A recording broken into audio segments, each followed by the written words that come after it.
شوال کے روزوں کا، اور اس پہ شیخ عبدالکریم صاحب کا یہ بہت پیارا جملہ کہ امام مالک یا غیر امام مالک ہمارے نزدیک کوئی حجت نہیں ہے، اللہ اکبر، جب نص آ گئی تو معاملہ ختم ہو گیا، حق ہمیں زیادہ محبوب ہے شخصیات سے۔ نحمدہ و نصلی علی رسولہ الکریم۔ یہ آواز جانی پہچانی لگتی ہے نا؟ شیخ توصیف الرحمن راشدی ہیں حفظہ اللہ، اللہ تعالیٰ ان کا سایہ امت پر تادیر قائم رکھے، ان کو حفظ و امان عطا فرمائے، سلامتی کے ساتھ دین کی نشر و اشاعت میں یہ جو حصہ لے رہے ہیں، اللہ تعالیٰ یہ تمام کاوشوں کو شرف قبولیت بخشے۔ انہوں نے ایک ویڈیو بھیجی ہے، بہت خوبصورت پیغام ہے، میں آپ لوگوں کی نظر کرنا چاہتا ہوں، آپ لوگوں کے ساتھ اسے شیئر کروں گا اس امید پر کہ آپ کے دل میں شاید یہ پیغام اتر جائے۔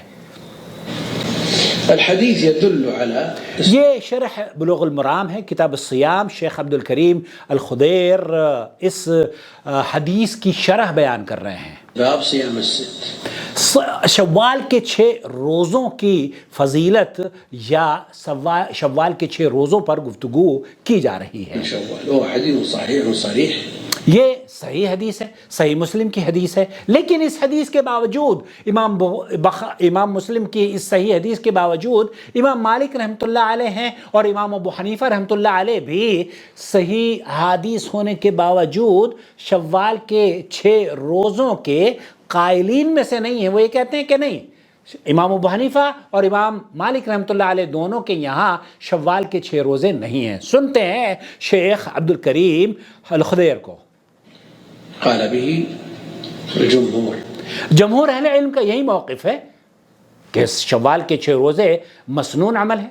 قالوا بمقتضاه وأن صيام الست مستحب، صيام الست مستحب، یہ مستحب ہے، مسنون عمل ہے۔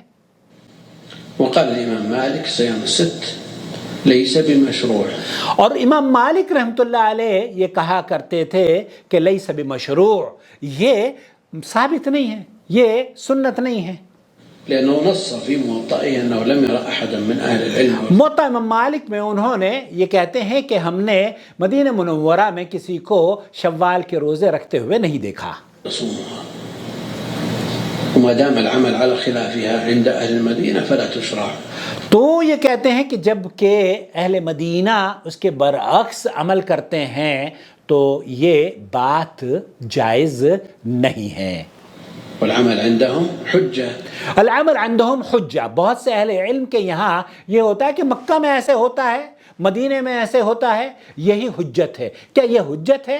سنتے ہیں شیخ کو۔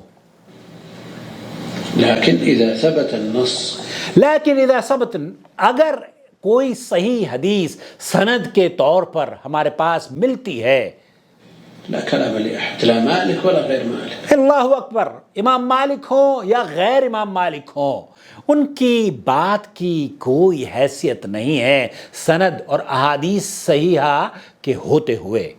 ولا أهل المدينة ولا أهل مكة، ما دام النص، ولا اہل مدینہ ولا اہل مکہ ولا اہل الدنیا کلها۔ شیخ، اگر پوری دنیا کے لوگ بھی جمع ہو کر اس بات کو کہنا شروع کر دیں کہ نبی کریم صلی اللہ علیہ وسلم کی حدیث کے ہوتے ہوئے پوری دنیا اگر عمل نہ کرے تو ہمیں اس کی پرواہ نہیں کرنی چاہیے۔ شیخ یہ کہہ رہے ہیں کہ اگر مکہ کے لوگ اور مدینہ کے لوگ کسی حدیث پر عمل نہیں کرتے تو وہ ہمارے لیے حجت نہیں ہے۔ ثابتا، فقول الإمام مالك رحمه الله مرجوح، قول امام مالک مرجوح، ہم یہ مرجوح قول ہے، یہ اس کی کوئی حیثیت اہل اسلام کے یہاں نہیں ہے۔ مع ذلك يبقى إمام ويبقى، مع ذلك يبقى امام، اب آف کورس امام مالک رحمۃ اللہ علیہ ان کا مرتبہ، ان کا مقام اور ان کا علم اور ان کی فضیلت وہ اپنی جگہ قائم ہے۔ إمام السنن وإمام دار الهجرة، امام السنن و امام دار الہجرہ، وہ سنت کو احیا کرنے والے، اور دار الہجرہ امام هذا قدح في الإيمان، اللہ اکبر، وہ سر کا تاج ہیں، اس میں کوئی دو رائے نہیں ہے۔ لكن الحق أحب إلينا منه، لیکن حق ہمارے لیے امام مالک سے زیادہ بہت ہی قیمتی جو چیز ہے وہ یہ کہ حق جب ہمیں مل جائے تو ہم اس پر عمل کریں۔ حق کیا ہے؟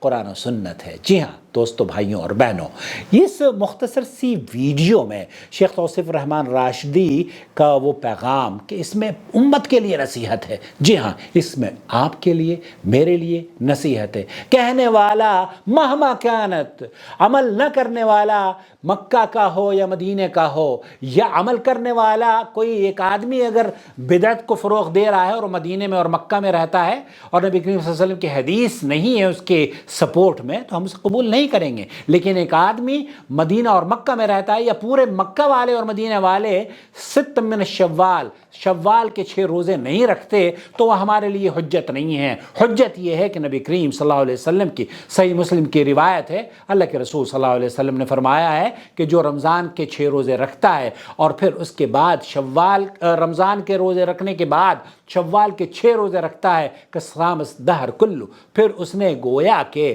پورے سال روزے رکھے اور اسے پورے سال کے روزوں کا اللہ تعالیٰ اجر عطا فرمائے گا۔ تو اس میں، اس خوبصورت پیغام میں جو بات آپ تک پہنچانی مقصود ہے وہ یہ کہ یہ ائمہ وما أرسلنا من قبلك إلا رجالا نوحي إليهم فاسألوا أهل الذكر إن كنتم لا تعلمون بالبينات والزبر وأنزلنا إليك الذكر لتبين للناس ما نزل إليهم ولعلهم يتفكرون أفأمن الذين مكروا السيئات أن يخسف الله بهم الأرض أو يأتيهم العذاب من حيث لا يشعرون